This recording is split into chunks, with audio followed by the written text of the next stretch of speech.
Hi, I'm Faith Pinot from LA Times Studios in Washington, D.C. Here are some of today's top stories from the Los Angeles Times. President Trump says Israel and Hamas have agreed to the first phase of his U.S.-backed peace plan Monday, a step he's calling a, quote, historic breakthrough. Michael Wilner reports the deal includes a pause in fighting, the release of all 20 living Israeli hostages, and an initial withdrawal of Israeli troops from Gaza. Hamas says the plan will also allow humanitarian aid to flow in and include the return of Palestinian prisoners. Trump announced the deal on social media Wednesday night, saying it's the first sign of lasting peace in the region, after past negotiations have repeatedly fallen apart. The deal comes 2 years after the war began, when Hamas attacked Israel on October 7th, killing some 1,200 people. Since then, devastation in the region has continued. According to Gaza's health ministry, more than 67,000 Palestinians have died during the conflict.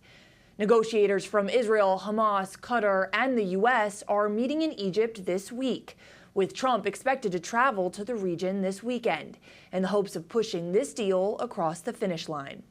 And LA County could soon declare a state of emergency over the Trump administration's immigration crackdown. According to Clara Harder, the declaration would give the county new power to help those affected by detainments and deportations. The County Board of Supervisors voted 4-1 on the issue. Supervisor Lindsay Horvath, who authored the motion, says the move is needed to protect thousands of Los Angeles families who, due to the uptick in ICE raids, are at risk of eviction and economic hardship. The declaration would clear the way for an eviction moratorium, where families that lost income due to deportations wouldn't lose their homes, and could also fast-track hiring for tenant support programs. Board Chair Catherine Barger casted the only no vote, warning the measure could trigger lawsuits and unfairly burden landlords who are forced to absorb the cost.